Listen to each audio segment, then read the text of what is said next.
Cybdroid, qui est une start-up française installée à Limoges depuis novembre 2011.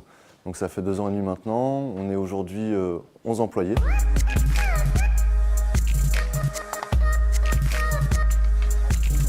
La spécialité de Cybdroid, comme vous pouvez voir à côté de moi, c'est de concevoir des robots humanoïdes grandeur nature.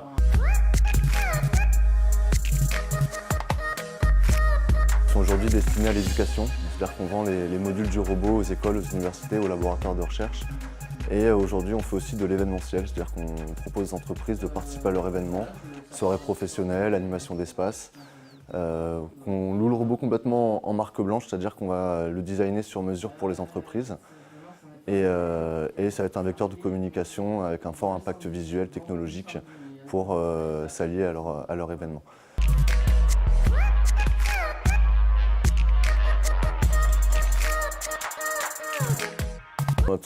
Sur notre philosophie pour concevoir le robot, c'est on achète tout ce qui est moteur, carte électronique, capteur, et nous on s'applique et on se concentre sur la découpe du carbone époxy en fait, qui va constituer l'endosquelette du robot.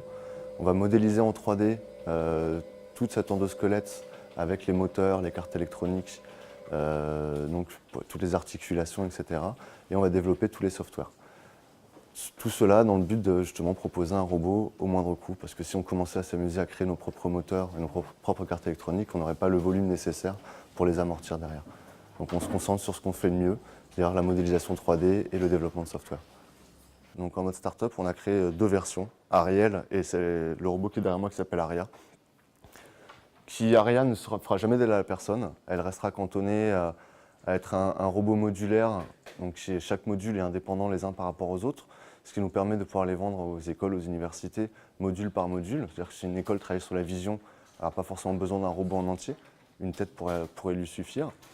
Dans notre vision de cette vente pour l'éducation, notre objectif, c'est justement, c'est pas proposer forcément des robots à 10 000 € aux écoles, parce que dans ces cas-là, les classes vont pouvoir travailler que sur 1 ou 2 robots par classe, alors que si on a des produits comme la tête de notre robot qui est en vente entre 650 € et 1 200 €, on peut équiper beaucoup plus de modules dans une classe et c'est beaucoup plus interactif pour l'élève et pour l'étudiant. Surtout que de ce qu'on connaît, avec l'association, on fait beaucoup de partenariats avec les écoles, les associations d'écoles, les laboratoires d'écoles. Et ce qui en ressort en tout cas, c'est que les élèves veulent travailler sur des produits innovants, ils en ont marre de travailler sur toujours les mêmes robots, les mêmes technologies. Et donc on profite d'être nouveau, d'arriver avec des kits éducatifs clés en main à des prix très abordables et très ambitieux. Et donc ça peut séduire les professeurs et les étudiants. Cybdroid a aussi créé une petite sœur qui s'appelle France Robotique, qui est dans sa volonté d'avoir une approche pragmatique du marché, à créer un site de vente en ligne donc, qui s'appelle France Robotique, qui distribue des robots tiers, souvent de Corée du Sud, des robots éducatifs, et de tout ce qui est moteur, carte électronique, composants, capteurs, pour pouvoir créer des robots. Et ces mêmes capteurs sont souvent utilisés d'ailleurs dans nos robots Cybdroid. Donc Cybdroid a comme objectif premier, donc, lors de sa création, c'est de rentrer sur le marché de l'aide à la personne d'ici 3-4 ans, avec un robot qui sera plus petit, qui est déjà en préparation dans nos locaux. Ici, c'est l'espace R&D, et ça sera un robot qui fera plutôt 1,20 m, qui sera plus adapté justement à s'intégrer dans un milieu familial, dans une maison. Ça sera un compagnon qui sera capable de détecter des chutes, de détecter des anomalies, qui sera interconnecté avec tout ce qui est domotique et tout le multimédia de la maison.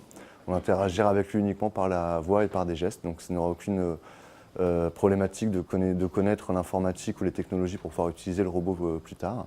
Alors pourquoi un robot humanoïde Android? On s'est évidemment posé la question et les questions se posent sur le marché et chacun a sa vision des choses. Notre vision en tout cas, c'est que ce robot sera le plus à même à s'adapter à son environnement. C'est-à-dire que malheureusement, lorsqu'une personne devient handicapée, tétraplégique par exemple, on va être obligé d'adapter sa maison ou de le faire déménager dans une maison adaptée parce que nos maisons sont généralement pas adaptées à des véhicules sur roues. Il y a des marches, il y a des dévers, il faut ouvrir des portes, il y a un encombrement à respecter, etc.